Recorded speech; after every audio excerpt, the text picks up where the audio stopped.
En fait, le problème dans ce dossier, c'est un problème de valeur, de valorisation de ces documents, puisque personne n'a la moindre idée de ce que vaut, mis à part les experts très pointus, ils sont très peu nombreux.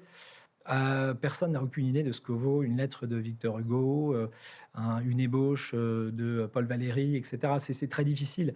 Il faut être un grand expert pour le savoir. Et le génie d'Aristophile, c'est d'avoir réuni des centaines, parfois des milliers de ces lettres dans des espèces de fonds. En fait, c'était des indivisions. Juridiquement, ce sont des indivisions. Donc ils sont plusieurs à voilà, donc investir plusieurs dans un seul propriétaires qui achètent une quote-part Voilà. d'un bien un peu particulier, qui était là, en l'occurrence, un ensemble de manuscrits.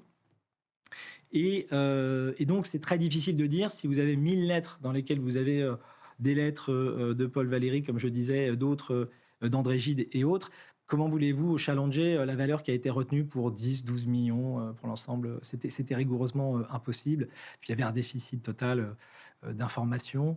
Et donc, en fait, le vrai sujet là-dedans, c'est qu'on s'est rendu compte que Aristophile achetait, mais ne revendait jamais aucun des manuscrits sur le marché. Donc, ça a tourné en vase clos pendant 10 ans. Si on devait résumer, c'est ça qui est la démonstration, selon nous, de l'existence d'une pyramide de Ponzi, puisqu'en fait, il n'y a pas de marché réel.